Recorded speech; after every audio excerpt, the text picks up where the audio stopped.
النهاردة بقت الناس تشوف المصيبة تطلع الموبايل وتصور. الأشخاص اللي في الفيديو ده عملوا العكس تماما. ما تفرجوش وما فكروش وما استنوش حد غيرهم يتدخل، واللي عملوه في ثواني كان كفاية انه يغير النهاية. في حلقة النهاردة هنشوف مواقف كان ممكن تنتهي بشكل مأساوي. هاخد من وقتك ثانية واحدة نصلي فيها على سيدنا محمد صلى الله عليه وعلى آله وصحبه وسلم. أنا حمادة حمدي من قناة على اليوتيوب. أتمنى دعمك للفيديو بلايك واشتراك في القناة.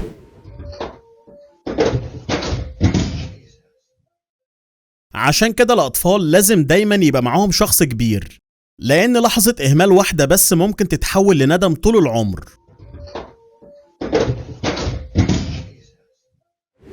في اللحظة دي الشال ما بقاش مجرد قطعة قماش، ده بقى سبب في إنقاذ روح إنسان وقيمته بقت أكبر من أي تمن. لو كانت اتأخرت ثانية واحدة بس النهاية كانت هتبقى مأساوية بشكل مش عايزين نتخيله.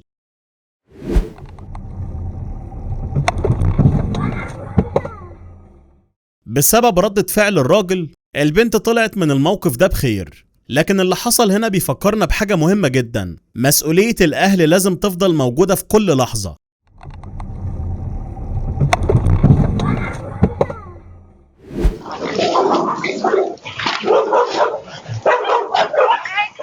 الدب كان بيقتحم البيت ده بيدور على أي أكل، لكن لقى الكلب في انتظاره بيدافع عن البيت. لحسن الحظ الست ما حصلهاش حاجة بعد اللي حصل ده.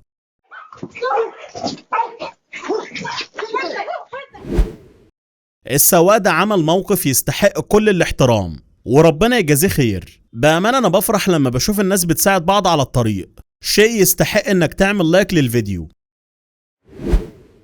اللقطة دي مش مجرد موقف إنساني وخلاص، لأن لسه في أماكن أبسط الحاجات بالنسبة لنا هناك تعتبر حلم، ولو كل واحد شارك باللي يقدر عليه هنقدر نساعد ناس كتير ونقف جنب بعض. العيلة كلها اتجمعت علشان تطلع الكلب من وسط التلج، وفي البرد القارس ده ما كانش عندهم أي استعداد يسيبوه.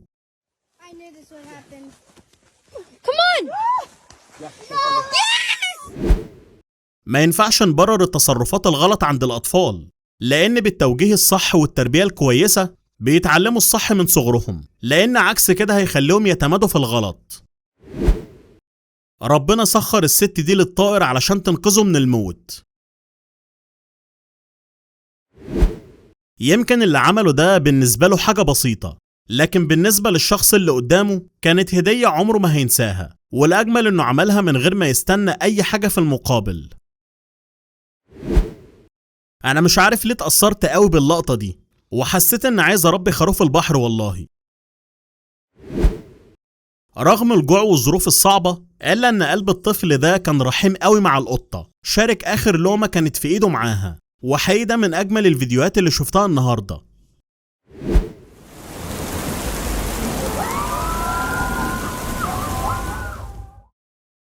الاتنين دول ما يعرفوش بعض خالص، ومع ذلك كان بينهم موقف إنساني عمره ما هيتنسي.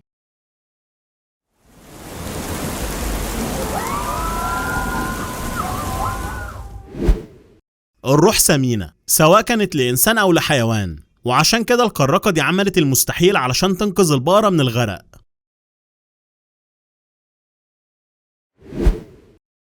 رغم إنها كانت بنت صغيرة في السن عملت حاجة بطولية فعلا، حتى لو ما نجحتش بنسبة 100%، لكن كانت شجاعة وحاولت تنقذه.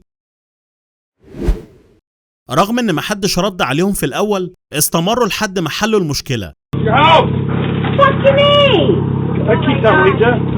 والموقف ده ما كانش بس علشان يحموا البيت، لكنه أثبت إن أحلى حاجة هي لما الجيران يقفوا جنب بعض وقت الشدة.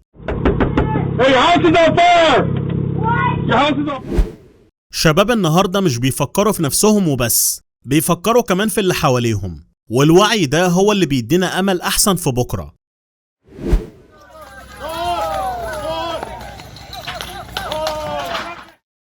في زمن ناس كتير بتعدي من غير ما تهتم، لسه في ناس إنسانيتها بتسبق أي حاجة. الحصان ده من حسن حظه إنه لقى ناس ما كانش همها غير إن هي تنقذه.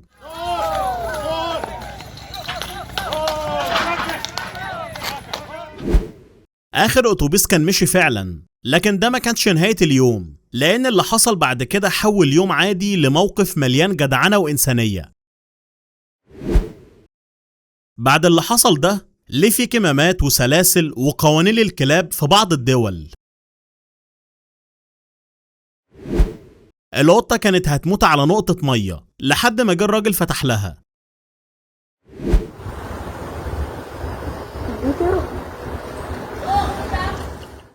عمل الخير من غير ما يستنى مقابل ومن غير ما يدور على الكاميرا. في الآخر الخير عمره ما بيروح، دايما بيرجع لصاحبه.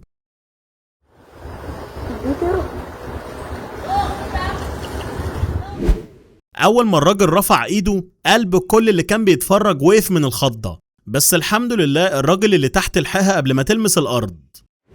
في مثل بيقول أنا وأخويا على ابن عمي وأنا وابن عمي على الغريب، وده بالظبط اللي حصل مع القطة دي. فريق الإنقاذ ده جه في الوقت المناسب، ولو كان اتأخر نص ساعة بس الغزالة كانت ودعت الملاعب.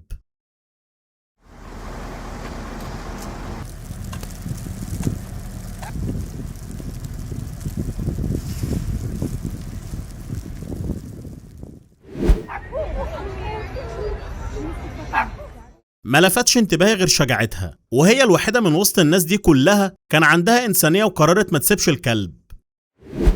أنا دلوقتي عرفت ليه الناس دي شوارعها أنضف من بيوت ناس كتير. احنا محتاجين كلنا نبقى زي الراجل ده، مش اللي رمى الزبالة.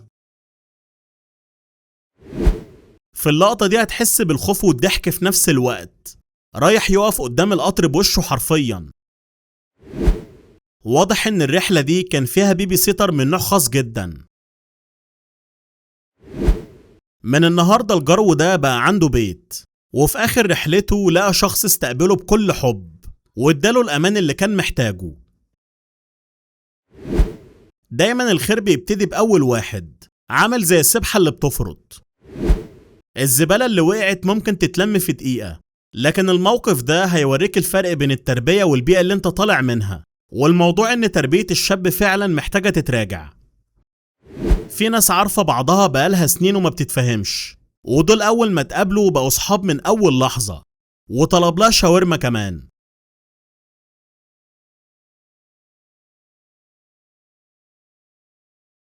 ومن الأسفلت للجبال الجليدية، في 2023 أيان سيجر كان بيتزلج على الجليد، حاجة بيعملها من سنين، لكن المرة دي كان نزل بسرعة أكبر من اللازم وسط الأشجار. حاول يبطأ من سرعته لكن فقد توازنه، وفجأة وقع زرع بصل جوه التلج العميق واتدفن تحت التلج حرفيا.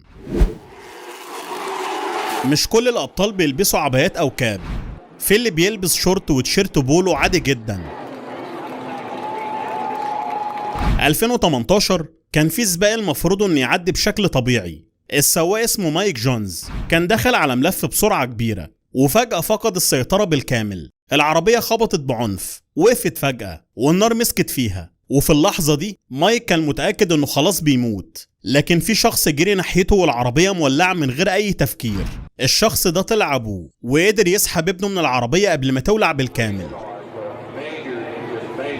بس الإنقاذ اللي جاي كان بين الحياة والموت حرفيا. في 2024 سيدني توماس كانت سايقة شاحنة نقل ضخمة فوق كوبري، وفجأة عربية بيك اب كسرت عليها بشكل مفاجئ وخبطتها بعنف. الخبطة خلت الشاحنة تخرج عن الطريق بالكامل وتروح ناحية حافة الكوبري بسرعة مرعبة. وفي لحظة حياة سيدني بقت متعلقة بخيط، لأن الحاجة الوحيدة اللي كانت ماسكة الشاحنة حتة حديد من الكوبري ماسكة الشاحنة من ورا 100 قدم فوق النهر، وسيدني جوه الشاحنة مش قادرة تتحرك.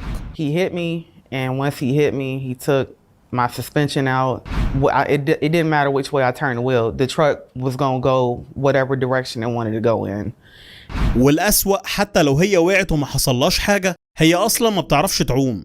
فضلت متجمدة مكانها 45 دقيقة كاملة. كل اللي تقدر تعمله إنها تستنى حد ينقذها، وفجأة ظهر قدام شباكها رجل المطافي متعلق في الهواء بحبال الإنقاذ، وهو اللي سحبها للحياة من جديد. ولحد النهاردة سيدني بتقول إنها مستحيل تنسى البطل اللي رفض يسيبها تقع.